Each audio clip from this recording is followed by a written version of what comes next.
Continuing on with this Start a Garden Now series, which I think is very important in these trying times. I've been watching some videos where it shows all these people lined up in their cars to the places where they are giving out food. And this is what we want to avoid. That's what these back of the envelope or sketches on napkin like videos are about, to show people who do have yards how they can convert the yards into a foodscape. We're going to be putting on some finishing touches here. I don't know if this is going to be the last one yet or not, but we're getting close. Since we're working in the back, right here's the house. This is the garage.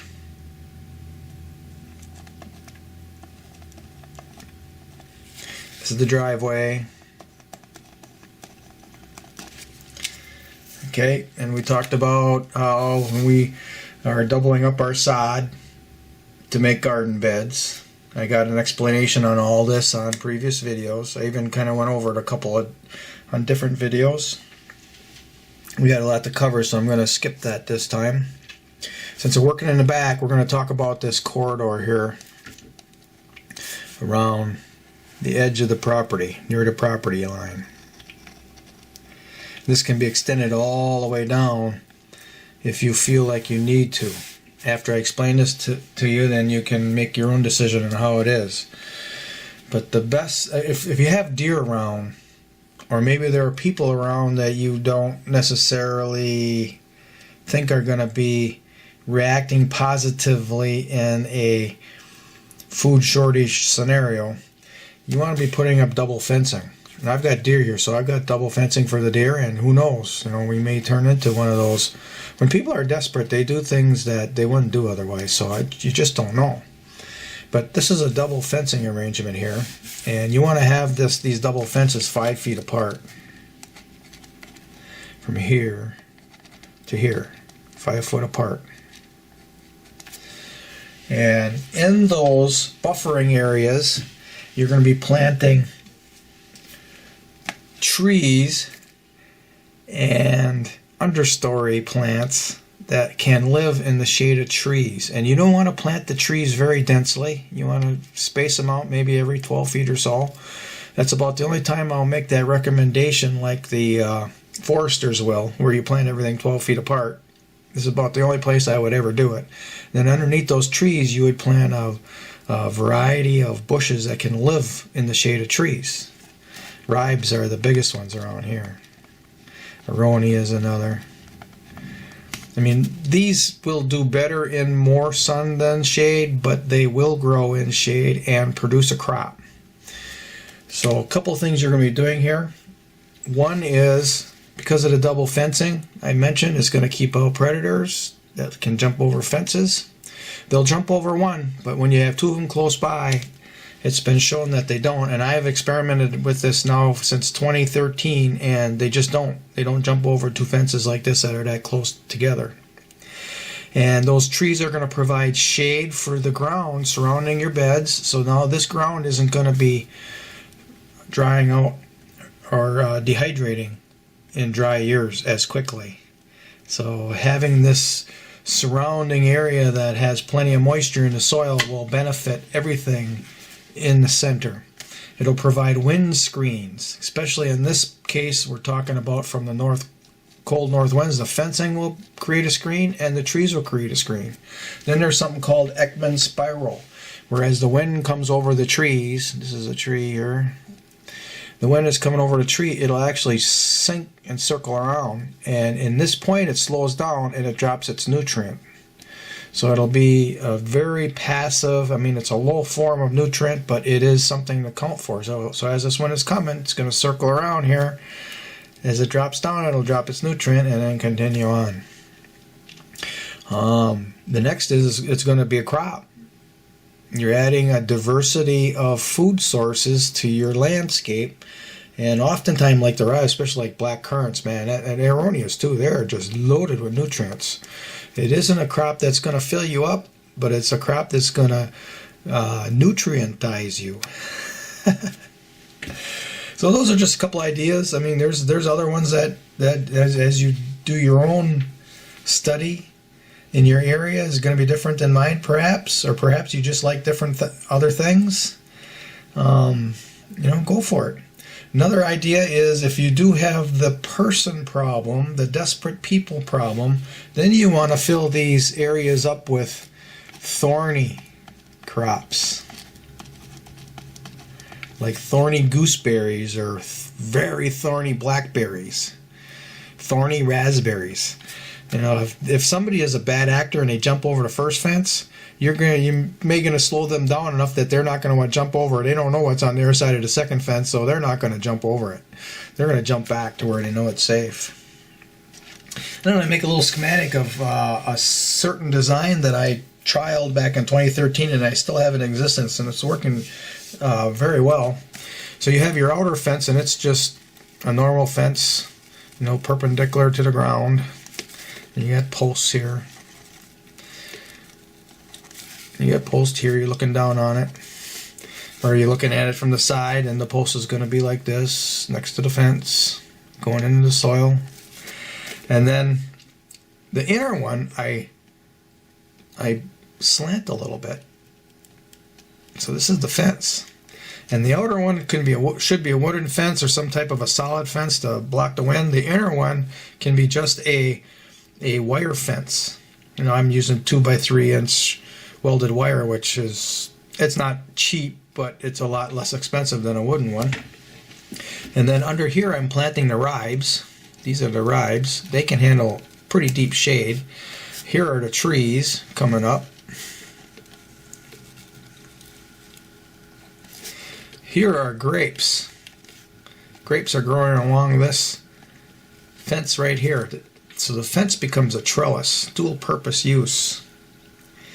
And then on this side, I've got more blackberries. And these are, if you're going to be inside of this fence a lot, then these want to be thornless. If they'll grow in your area, if they'll produce in your area. Thornless blackberries, otherwise thorny ones as well. So grapes and blackberries have a relationship of providing a source to repel pests. So you like planting those together. Not much will grow in the deep shade underneath grapes, but ribes will. Ribes, actually what happens is they leaf out sometimes as much as 2 months before the grapes will, so they'll get their photosynthesis done, they'll do their blossoming, and they'll also set a crop before the grapes are really shading out the ribes. And then the ribes like it in the summertime, like that deep shade. So that's a schematic that I've trialed and works pretty good.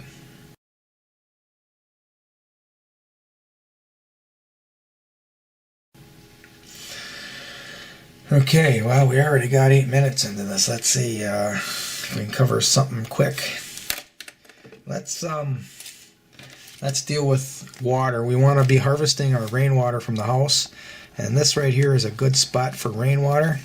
You're going to have the morning sun on it, so that's going to keep it from, getting all moldy and lots of these green critters that like to grow on deep shade. So you're going to get a little morning sun on it to kind of sterilize the spot, but then it's not going to be in the heat of the afternoon sun. So this is a good place for a water tank.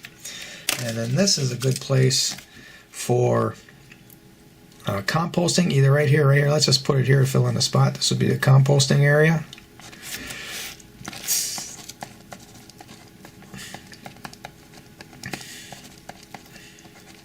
Because it's close to the driveway. You can have chickens, and chickens could be, say, on the back side of the garage here. Chicken coop. But you're probably not going to source enough manure to build the aerobic compost heaps that you're going to need to maintain to fertilize all this. So you're going to bringing in manure, and there's a lot of manure you can get for free even from horse farms. So being close to the driveway now, you can drive that manure in a pickup truck load at a time. There's people that you can even pay them a little fee and they'll deliver it to you. And now you're composting right here. So those are two things.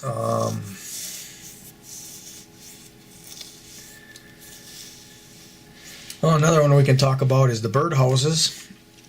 One measure of pest control here are nest boxes for little birds that feed their young ones bugs. And house wrens are the one that comes to mind right away. I have house wrens here, and man, I don't know if there's any bird that hauls as many bugs as those birds into their babies. I had one, I got it on video, actually it's on YouTube, where 5 babies came out of the little bitty nest box. So just imagine how many bugs it took to feed those 5 babies.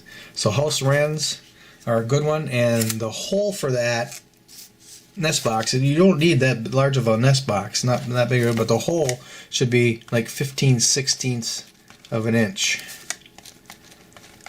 And that will keep the other birds from using it as a nest box. It'll be just for the little house wrens. And also you want them to be about head height. So about between 5 and 6 feet high. They don't like it much higher, and I have had them nest in boxes that are 3 foot high off the ground. And seems to be, I've got a lot of different locations with these, and it seems to be one of their favorite locations is one of these little boxes hanging from a branch of a tree. So if you have fencing around and you're keeping the winds down, I think we're good to go for that. Then the other one that works here, I've got a lot of birds, but the ones that are using my boxes are ones I'm highlighting. And the other one would be the dreaded house sparrow. Oh, people don't like that bird. It's an invasive species.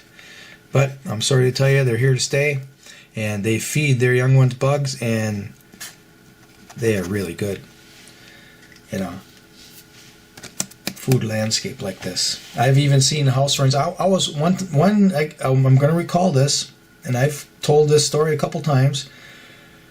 I was looking at a garden bed, and sometimes you sit there and you look at it real meticulously. You're looking around the leaves and everything, looking for bugs or whatever disease or something's happening. And I think I was looking for slugs at the time.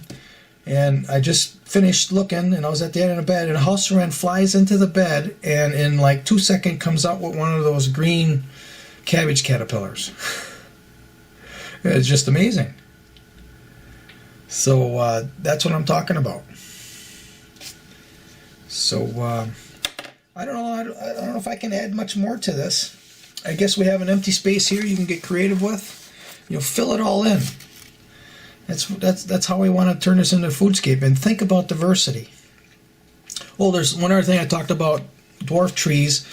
If you're using dwarf trees in these back beds, in a diverse landscape, and you spread them up enough apart, and even you can do this semi-dwarf, you can still use this for a growing system. One plant that will really grow well in this are squash, and they'll actually grow up the trees a little bit if they're seeking sunshine.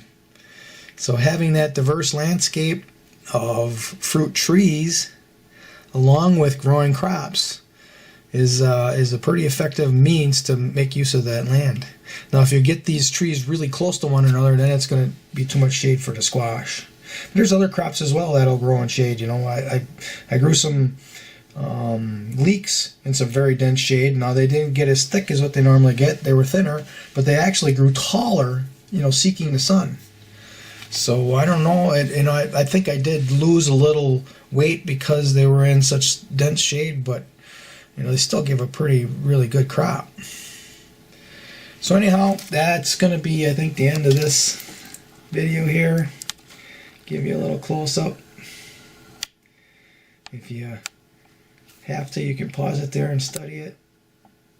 Otherwise, that's the end of the line for this playlist that I'm putting together. So I appreciate you all for watching. And if you've watched all these videos, I'm going to wish you luck, because I think we're all going to need it.